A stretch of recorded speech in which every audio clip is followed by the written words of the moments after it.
For over 30 years, we've been watching the development of genetically modified crops, trying to protect farmers' seeds and farmers' rights, and more recently been looking at the impacts of nanotechnology and synthetic biology and geoengineering on people and on the planet, and particularly on people who live in rural communities and Indigenous people. So, Pat hails from Ottawa, and please give him a welcome. Thanks, Diana, and thanks very much, Nemo, for coming over and talking about his concerns, and especially about in putting the context of land grabs. Rio+20 sounds like a strange topic. In fact, it's those of us around here, they're around my age. I guess Rio+20 makes some sense. You can understand what the Earth Summit of 20 years ago. This is not now, 20 years later, another Earth Summit. It's really an Earth grab. It's really a proposal being presented, which will be on the tables, negotiated over the next few months leading up to the head of state meeting next year, that is trying to entrench a new kind of, not just a land grab again, but an earth grab.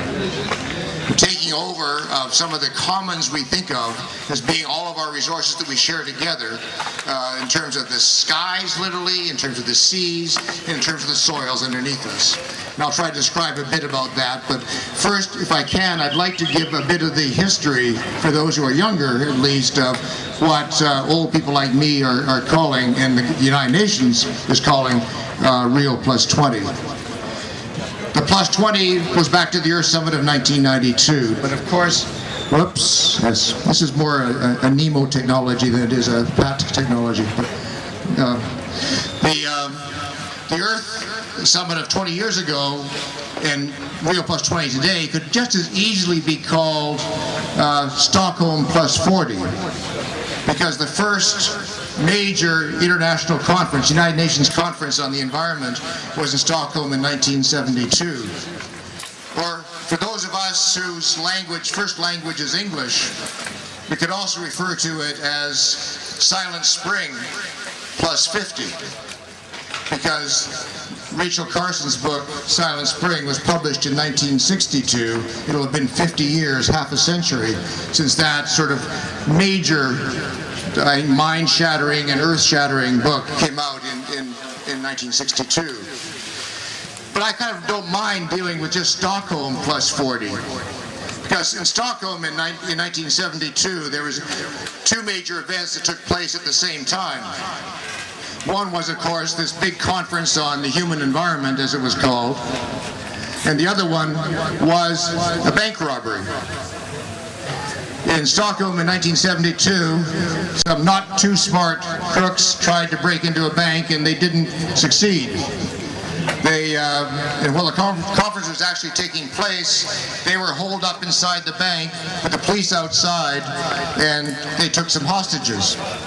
They were there for quite a long time, and afterward, what was surprising to the international media, who paid as much attention at least to the Stockholm bank robbery as they did to the Stockholm Conference on the Human Environment, as that was taking place, when the hostages were released, they found that they were kind of sympathetic to the bank robbers.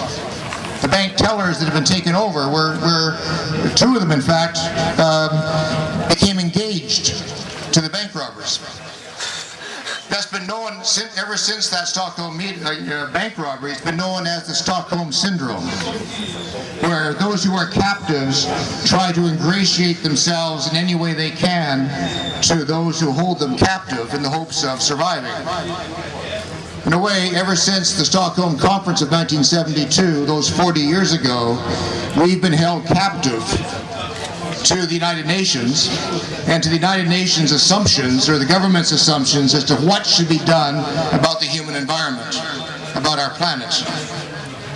And I guess one of our hopes for Rio+20, Stockholm +40, Silent Spring minus probably 50, our hope is that somehow we can break the Stockholm Syndrome.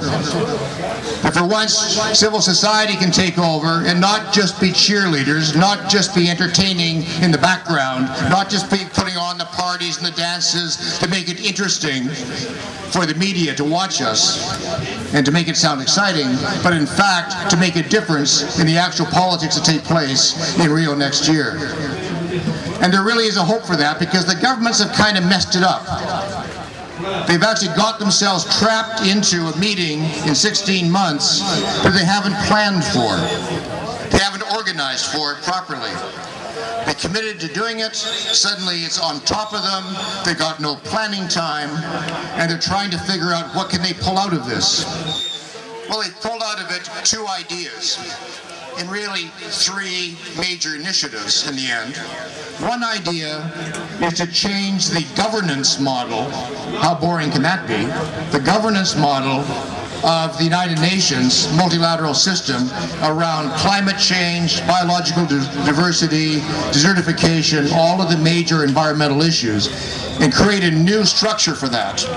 A new structure which they hope will be much more closely linked to the private sector, much more closely linked to philanthrocapitalists like the Gates Foundation and the Richard Branson's outfit and groups like that, and a strategy which will also link it much more closely to the Bretton Woods institutions. So at the end of Rio+20, if you follow the agenda of the industrialized countries, the goal is to take all this into one big pot and put it into New York or Washington, or maybe Rio de Janeiro, or maybe Paris, they're not quite sure, and sort of centralize it all in a sort of private sector initiative with the public sector. The second goal they have for Rio+20 is to launch what they call the green economies, and Nemo talked about that, the idea, the greenwash ideas of how suddenly there's a new set of technologies, a new suite of solutions that will solve our problems for us. Their hope is that the world will buy their idea that this is green, it's got to be good, right? Green is good, it's got to be right, we've got to accept these new green economies. But we're all in favor of green economies. But what they're proposing is not quite what we're expecting.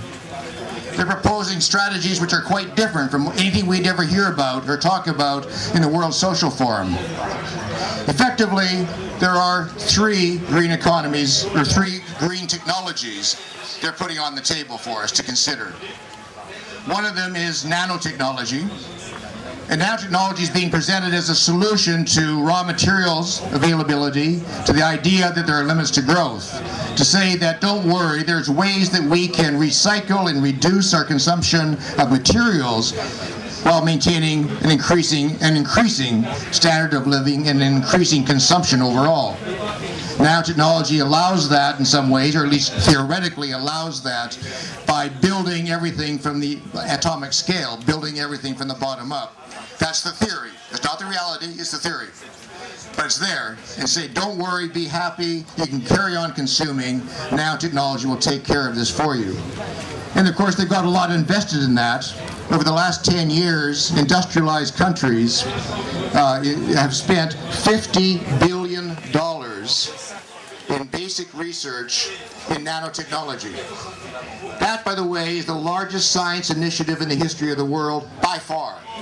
It's bigger than the Manhattan Project that put someone, created nuclear weapons. It's bigger than the Apollo Project that put someone on the moon. By far bigger.